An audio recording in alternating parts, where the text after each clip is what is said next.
الرحمن الرحيم. ازيكم عاملين ايه؟ يا رب تكونوا بخير وبصحة وسعادة. حلقة جديدة النهاردة، معانا احداث كتير في الحلقة. معانا ماتش الاهلي والاسماعيلي بكرة ان شاء الله، ومعانا استاد الاهلي الجديد بكل التفاصيل بكل حاجة. بس قبل ما نبدأ الحلقة زي ما انتم عارفين، كله يصلي على النبي عليه افضل الصلاة والسلام. واللي مش مشترك في القناة يشترك ويفعل زر الجرس، وما تنساش بقى اللايك بتاعك الجميل. بسم الله الرحمن الرحيم. اول حاجة معانا النهاردة ماتش الاهلي بكرة، ماتش الاهلي مع الاسماعيلي بكرة. ماتش مهم جدا، خصوصا ان هو جاي قبل ماتش الزمالك. تمام. القايمه بتاعتنا انضم ليها وسام ابو علي واشرف داري، وده شيء كويس. انت بكره ما عندكش الا اتنين مساكين، رامي ربيعه واشرف داري. هل كولر هيبدا باشرف داري، ولا هيلعب بهاني مساك، ولا هيلعب بخالد عبد الفتاح مساك؟ فده اللي هنشوفه بكره. بس هو اهم حاجه، انا يعني بصراحه، يعني انا لو الاسماعيلي جاب فينا جون، موضوع مش تقليلا من الاسماعيلي، بس فعلا الاسماعيلي ما عندوش حد يعني.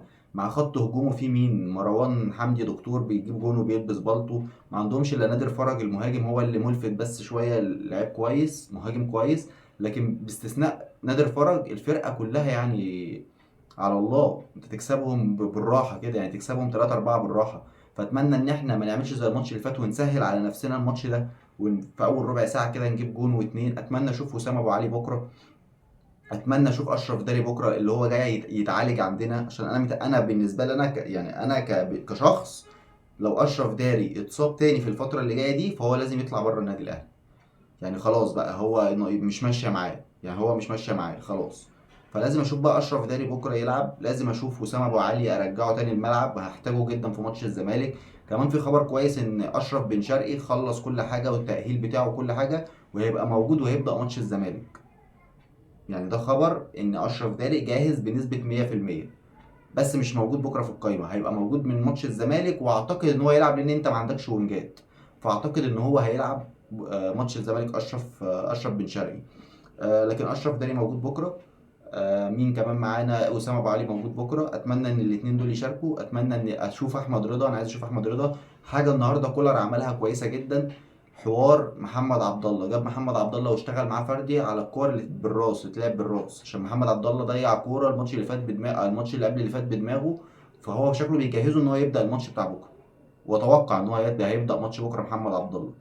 يعني اتوقع ان هو بكره مش هيلعب بثلاثة، مش هيلعب بثلاثة خمسة اتنين ديت، هيلعب باربعة، هيلعب باربعة تلاتة تلاتة اللي هي المعتادة بتاعتنا. هيلعب اعتقد وجهة نظري هيلعب بهاني باك يمين. طبعا الشناوي او شوبير ايا كان، هاني باك يمين. كريم الدبيس باك شمال. هيلعب باتنين مساكين، رامي وداري او رامي وهاني، يعني مش عارف، او قصدي رامي وخالد، يعني يا رامي وخالد يا رامي وهاني.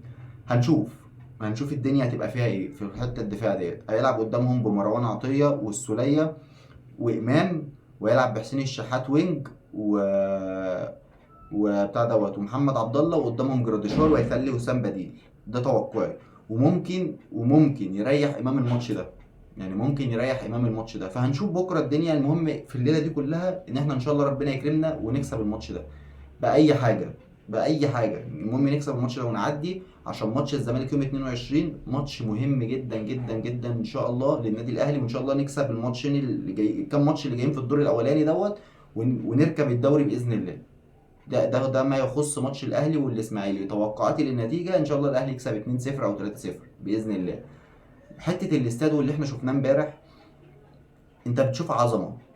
يعني انت حرفيا بتشوف عظمه. اللي انت شفته امبارح ده مش هتشوفه في نادي في مصر ولا في افريقيا غير في النادي الاهلي.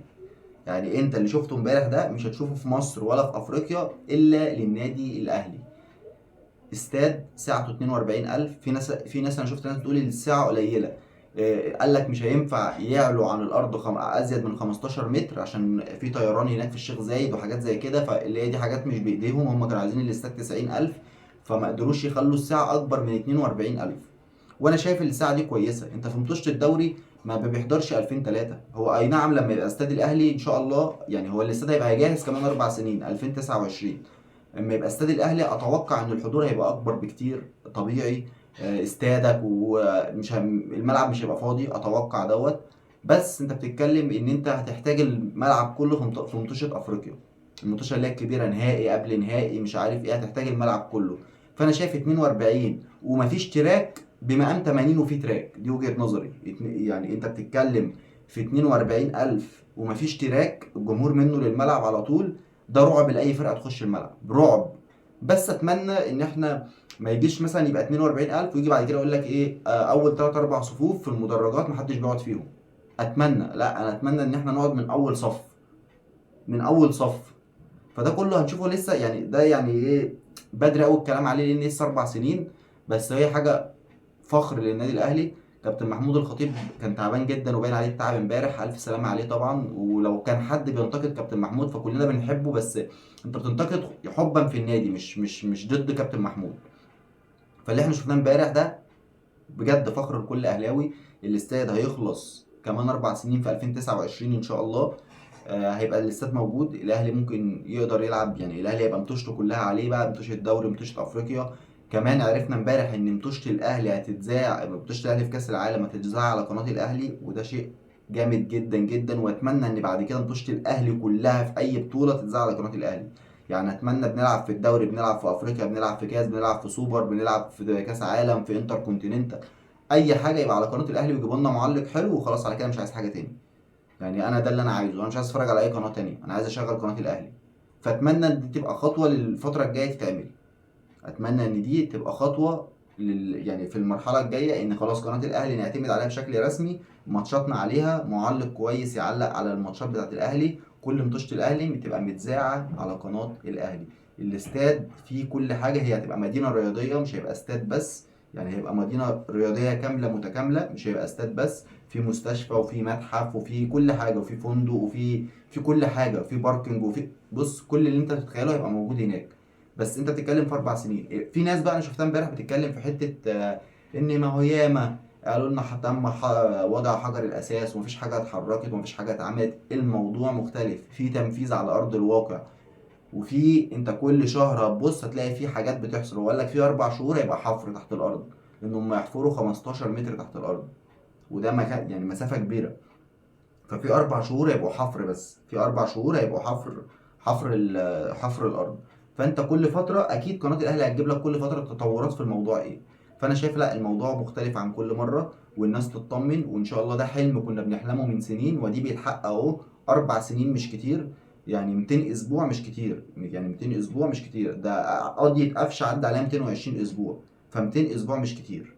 فهيعدوا مش هتحس بيهم والله، وهتتفوجئ ان انت عندك الاستاد بتاعك وانجاز تاريخي ان شاء الله. وده يحسب لكابتن محمود الخطيب، يعني ده بيديله تفوق عن الناس اللي قبله بكتير في حته الاستاد ديت. واتمنى ان شاء الله كل التوفيق للاهلي، وان شاء الله نكسب بكره. وان شاء الله الاستاد ما نحسش بالوقت ويبقى موجود في اقرب وقت اللي هو ال4 سنين ان شاء الله. واتمنى الحلقه تكون عجبتك. لو عجبتك الحلقه ما تنساش تضغط لايك وتشترك في القناه وتفعل زر الجرس دعما ليا. والسلام عليكم ورحمه الله وبركاته.